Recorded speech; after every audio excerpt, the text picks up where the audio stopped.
Good morning everyone. आज 29 अगस्त 2025 है और आज के करंट अफेयर्स डिस्कशन में मैं आप सभी का स्वागत करता हूं। आज जो भी कल करंट अफेयर्स चर्चा में थे उनकी आज हम एमसीक्यूज़ के फॉर्मेट में यहाँ पे देखेंगे। खासतौर पे जो यूपीएससी के लिए बहुत इंपॉर्टेंट है, इसके अलावा स्टेट पीसीएस के लिए भी इम्पॉर्टेंट है। आइए शुरू करते हैं, बात करते हैं पहले एमसीक्यू की। पहला एमसीक्यू या पहली न्यूज किसके बारे में? एक्सपोर्ट प्रमोशन मिशन के बारे में है जो चर्चा में थी। अब जो एक्सपोर्ट प्रमोशन मिशन है 2025-26 के बजट में इसे घोषणा किया गया है, तो इसके संबंध में स्टेटमेंट है कि EPM is a flagship initiative announce in 2025-26 budget. 2025-26 के बजट में इसे अनाउंस किया गया है, जिसकी अवधि या टेन्योर 6 वर्ष का है और डिपार्टमेंट ऑफ कॉमर्स के अंतर्गत ये आता है। ठीक है, वाणिज्य मंत्रालय विभाग के अंतर्गत। दूसरा, under the EPM all financial incentive and schemes are exclusively targeted at large enterprises. तो इस मिशन के अंतर्गत सभी जो प्रोत्साहन है ना, इंसेंटिव है, बड़ी कंपनियों के लिए है। ये चीज़ आपको यहाँ पे बताना है। ठीक है, अब अगर हम बात करें यहाँ पर पहला जो स्टेटमेंट है, पहला स्टेटमेंट यहाँ पे एब्सोल्युटली राइट है। अगर हम बात करें ईपीएम जो है, इसका पर्पज़ ये है क्या कि एमएसएमई सहित जितनी भी सभी कंपनियां हैं उनको एक्सपोर्ट के लिए ग्लोबल कॉम्पिटिटिव बनाना, फिनेंशियल असिस्टेंस देना। ठीक है, इसके अलावा जो न्यू मार्केट्स हैं उनमें की एक्सेसिबिलिटी हो, नॉन टैरिफ ट्रेड को प्रमोट करना, ये यहाँ पे इसका पर्पज़ है। ठीक है, अब इसमें दो इसकी सब प्लान्स है एक्सपोर्ट प्रमोशन मिशंस की। दो सब प्लान, पहला जो सब प्लान है वो है क्या? एक्सपोर्ट प्रमोशन अर्थात निर्यात को प्रोत्साहन करना। दूसरा, एक्सपोर्ट डायरेक्शन, निर्यात को दिशा देना। ठीक है, तो दो इसके सब प्लान यहाँ पे दिखाई दे रहे हैं। ठीक है, दूसरा स्टेटमेंट जो है यहाँ पे केवल बड़ी कंपनियों को, ऐसा नहीं एमएसएमई के लिए है, तो यहाँ पे बात आ ही गई है एमएसएमई के लिए है, तो सिर्फ लार्ज कंपनियों को सपोर्ट करना ऐसी बात यहाँ पे नहीं है। दूसरा स्टेटमेंट यहाँ पे रॉन्ग हो जाएगा, तो only one is the correct answer. Question number second, प्रश्न 2, the Punatsangchhu hydroelectric project in Bhutan funded by India with a grant loan mix and increase Bhutan power generation capacity by about 40%। तो ये जो project है 40% के आसपास भूटान की जो विद्युत परियोजना है उसको मदद देगा। ठीक है, भारत के द्वारा इसे ग्रांट लोन प्रोवाइड किया जा रहा है। The dam is concrete gravity dam build on Paro river. तो पारो नदी में यह डैम बना हुआ है। अब दोनों स्टेटमेंट में कौन सा करेक्ट है आपको यहाँ पे बताना है। अब अगर हम बात करें ये जो डैम है कंक्रीट ग्रेविटी डैम, अगर हम बात करें पहले स्टेटमेंट की, जो ये प्रोजेक्ट है भूटान के वांगडू फोडरांग जिले में है और ये किस नदी में है?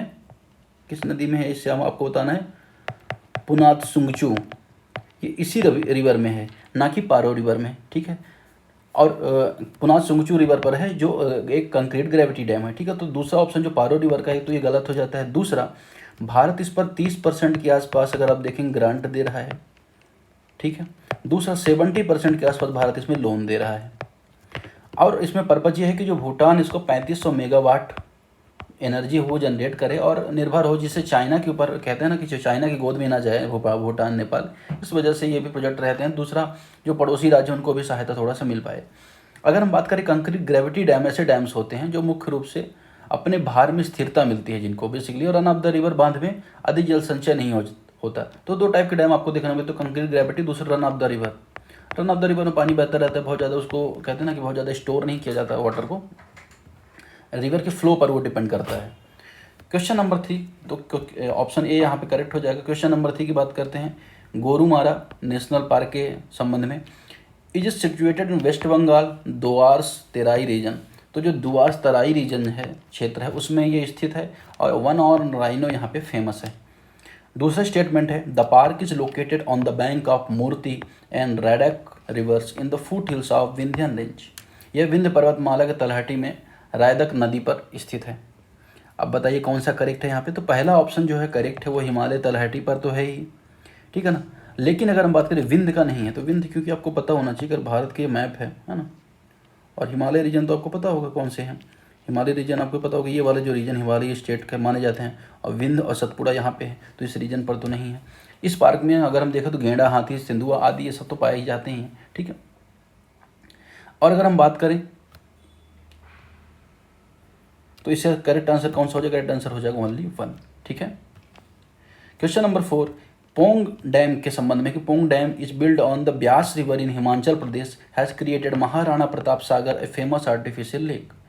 तो जो पोंग डैम हिमाचल प्रदेश में ब्यास नदी पर बना, इससे महाराणा प्रताप सागर कृत्रिम झील बनी है इससे। दूसरा, it is major source of both irrigation hydro electric power and is also a Ramsar wetland. तो एक रामसर वेटलैंड भी है, हाइड्रो इलेक्ट्रो प्रोजेक्ट भी है इसमें। दोनों स्टेटमेंट में कौन से करेक्ट है आपको बताना है। दोनों ही स्टेटमेंट यहाँ पे करेक्ट है। ये ब्यास नदी पर तो है ही, इसके अलावा इसमें पर्पज़ क्या है, इरिगेशन को प्रमोट करना अर्थात सिंचाई को प्रमोट करना, इसके अलावा जो हाइड्रो प्रोजेक्ट है उसको प्रमोट करना। इसके अलावा यहाँ पर एक बर्ड सेंचुरी भी है, तो जो बर्ड सेंचुरी उसको भी बढ़ावा देना, जो 1983 के आसपास इसे डेवलप किया गया था। रामसर साइट भी है यहाँ पे, इसे 2002 में बनाया गया था, ठीक है। और यहाँ पे कृत्रिम जो कहते हैं ना आर्टिफिशियल लेक है ये महाराणा प्रताप वाली, तो ये वाली बात यहाँ पे सही है, ठीक है। जो कहीं ना कहीं जो प्रवासी माइग्रेंट जो वर्ड्स हैं उनके लिए फेमस है। क्वेश्चन नंबर 5 देखते हैं, consider the following statements. Glander is the notifiable infection disease primarily affecting horses cause by the bacterium Burkholderia mallei, ठीक है। तो ग्लैंडर एक संक्रामक रोग है, अब इसके बारे में आपको पता है नहीं, आपको बताना है। This disease zoonotic and can be transmitted to human, तो ये ह्यूमन को भी फैल सकता है, ऐसा जूनोटिक डिसीज है। दोनों स्टेटमेंट कौन सा सही है, तो दोनों ही स्टेटमेंट यहाँ पे करेक्ट है। अगर हम बात करें यह जो मुख्यतः किस में होता है, मुख्यतः तो घोड़ों में होता है, गधों में होता है, खच्चरों में होता है, लेकिन मनुष्यों में अगर देखें संक्रामक हो सकता है और प्राणघातक हो सकता है। इसीलिए अगर हम देखेंगे कि ये PCICDA के तहत है ना, जो संक्रामक रोग के लिए एक कहते हैं ना कि जो डिसीजेज होते हैं जो ट्रांसमिट करके होते हैं, उनके लिए एक अगर हम देखें एक्ट बना है, उसके अंतर्गत इसको सूचित किया गया है, इस लिस्ट किया गया है। अगर हम बात करें यहाँ पर जूनोटिक का मतलब क्या होता है कि जो मनुष्यों से पशुओं से मनुष्यों में जो आ जाता है उनको जो जूनोटिक डिसीज कहा जाता है, ठीक है। दूसरा एक और वर्ड यहाँ पे देखने को मिलेगा नोटिफाइड। नोटिफाइड का मतलब क्या होता है, जिनको रिस्ट किया, जिनकी रिपोर्टिंग आवश्यक है, सरकारी रिपोर्टिंग जिनकी आवश्यक है, उन्हें नोटिफाइड बोला जाता है। तो दोनों ही ऑप्शन यहाँ पे करेक्ट है। क्वेश्चन नंबर 6 यहाँ पे देखेंगे, consider the following statements. Project Arohan provide scholarship and mentorship to childrens of toll plaza employ for higher education. तो आरोहन टोल प्लाजा में कर्मचारियों के बच्चों को उच्च शिक्षा के लिए छात्रवृत्ति प्रदान करता है ये प्रोजेक्ट। दूसरा, the project is implemented by the ministry of labour and employment. तो यहाँ पे दूसरा जो ऑप्शन है ऑटोमेटिक यहाँ पे गलत लग ही रहा है एजुकेशन को लेके, क्योंकि ये मंत्रालय क्यों ही यहाँ पे करेगा, ठीक है। अगर हम बात करें यहाँ पर, तो यहाँ पे कौन सा मंत्रालय, सड़क एवं परिवहन मंत्रालय होगा, रोड एंड ट्रांसपोर्ट मिनिस्ट्री, परिवहन मंत्रालय होगा, ठीक है। तो दूसरा ऑप्शन यहाँ पे इनकरेक्ट हो जाएगा, पहला ऑप्शन यहाँ पे करेक्ट हो जाएगा। अगर हम बात करें इसे जो national highway authority of India है, इसके SMEC जो ट्रस्ट है उसके सहयोग से शुरू किया गया है, जो एजुकेशन है, स्किल डेवलपमेंट है, मेंटोरशिप है, कैरियर गाइडेंस के लिए यहाँ पे सपोर्ट का काम करेगा। क्वेश्चन नंबर 7 देखेंगे, consider the following statements. The Matsya Shakti project is for empowering minorities fishing communities with training in aquaculture and fisheries technology. तो मत्स्य शक्ति परियोजना का उद्देश्य अल्पसंख्यक मत्स्य समुदाय को प्रशिक्षित व सशक्त बनाना है। दूसरा, it is implemented by the ICAR Indian council of agriculture and research के जो अंतर्गत एक डिपार्टमेंट है, अगर हम देखें central marine fishery research institute under the PM Vikas scheme. अब PM विकास के अंतर्गत इसे ICAR के CMFRI द्वारा क्रियान्वयन इसका होता है। अब बताना है आपको क्या करेक्ट है क्या नहीं। अब अगर आप बात करें, दोनों स्टेटमेंट यहाँ पे करेक्ट है। जो ICAR है और उसका जो डिपार्टमेंट अगर हम बात करें CMFRI है, उसके अंतर्गत जो अल्पसंख्यक है उनके लिए इसे शुरू किया गया है। PM विकास का पर्पज़ क्या है कि स्किलिंग करना, एक तरह से अगर हम बात करें विकसित करना, स्किल्स को इनकरेज करना, और ये अल्पसंख्यकों के लिए भी है। तो मत्स्य शक्ति योजना के बारे में आपने यहाँ पे थोड़ा सा जान लिया है। क्वेश्चन नंबर 8 की तरफ देख, consider the following statements. Exercise bright star is a major multilateral tri service military exercise hosted jointly by Egypt and US। तो अगर आप देखेंगे तो ब्राइट स्टार किसके, मिस्र और अमेरिका द्वारा हो रहा है। दूसरा, India participated in the last edition as a host nation. तो भारत ने होस्ट नेशन की तरह पार्टिसिपेट किया था।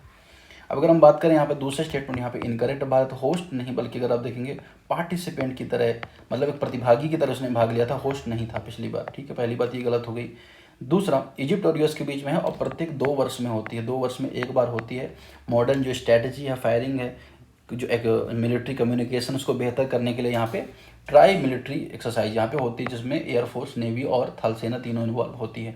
तो ऑप्शन ए यहाँ पे करेक्ट हो जाएगा। क्वेश्चन नंबर 9 की तरफ देखेंगे, consider the following statements. Guillain Barre syndrome is an autoimmune disorder primarily affecting primarily affecting the peripheral nervous system. तो ये एक ऑटोइम्यून डिसीज है जो परिधीय तंत्रिका तंत्र को प्रभावित करता है। दूसरा, it is usually fatal and recovery is not possible most cases. यहाँ पे रिकवरी पॉसिबल नहीं इन केसेस पर आपको यहाँ पे करेक्ट आंसर बताना है। दूसरा स्टेटमेंट यहाँ पे इनकरेक्ट है। अगर हम देखें तो ये घातक जरूर है, लेकिन इसे स्वस्थ होना अगर हम बात करें ये नॉन रिकवरी, ये बात यहाँ पे गलत है, इससे रिकवरी तो किया जा सकता है। लेकिन अगर हम देखें जो पहला स्टेटमेंट है, जो पहले स्टेटमेंट बात कर रहे हैं यहाँ पे, पहले स्टेटमेंट यहाँ पे करेक्ट है। ये गिल्लान सिंड्रोम एक ऑटोइम्यून सिंड्रोम है ही, और ये किसको अफेक्ट करता है? बेसिकली पेरिफेरल जो नर्वस सिस्टम होता है उसको अफेक्ट करता है, बेसिकली जो नसों पर हमला करता है, और वायरल बैक्टीरियल संक्रमण के बाद ऐसा होता है। इसका पर्याप्त देखभाल अगर हम बात करें या इलाज, अधिकांश लोग पूरी तरह से ठीक हो सकते हैं, कभी कभी तो घातक भी हो जाता है। ऑटो इम्यून का मतलब क्या होता है कि अपनी जो प्रतिरक्षा प्रणाली है या हमारा जो डिफेंस मैकेनिज्म है बॉडी का, उस पर हमला करे। तो पहला ऑप्शन यहाँ पे करेक्ट हो जाएगा। आज का last question, consider the following statements. PM Svanidhi provide collateral free working capital loan to street vendors in urban peri urban areas. तो पीएम स्वनिधि योजना शहरी और अर्ध शहरी क्षेत्रों में स्ट्रीट वेंडर्स को बिना जमानत कार्यशील पूंजी देती है। दूसरा, the implementing agency for PM Svanidhi is small industries development bank of India. इस योजना कार्यान्वयन मंत्रालय सिडबी कर रही है। अब सिडबी इसको 1990 में स्टैब्लिश किया गया था। इसका मुख्यालय कहाँ है? लखनऊ में। ये यहाँ पे कर रही है, ऐसा इसका मानना है। अब अगर हम बात करें जो दूसरा स्टेटमेंट, पहले स्टेटमेंट दोनों यहाँ पे सही है। अगर हम बात करें पीएम स्वनिधि कोविड के बाद जो भी दिहाड़ी वाले मजदूर हैं या रेटी कहते हैं ना कि जो पटरी पर जो अपना व्यवसाय चलाते हैं, उनके लिए पीएम स्वनिधि प्रोवाइड की गई थी, जिसमें योजना के तहत लोन उनको प्रोवाइड किया जा रहा था। तो पहला बात यहाँ पे सही हो जाता है। दूसरा भी यहाँ पे सही है। अगर इसको बात करें, इसमें सिडबी पार्टिसिपेट है। इसके अलावा डीएफएस अगर हम बात करें या महुआ ministry of housing urban affairs इसमें पार्टिसिपेट करता है। दोनों स्टेटमेंट करेक्ट है। आंसर की यहाँ पे दी हुई है, आप इसे स्टूडेंट भी नोट्स दिया है। अगर आप चाहें तो इस नंबर पे व्हाट्सअप कर सकते हैं पीडीएफ के लिए। डेली ये करंट अफेयर डिस्कशन होती है, तो आप डेली इसको फॉलो कर सकते हैं। 10-11 बजे के आसपास आपको डेली करंट अफेयर डिस्कशन मिल जाएगा।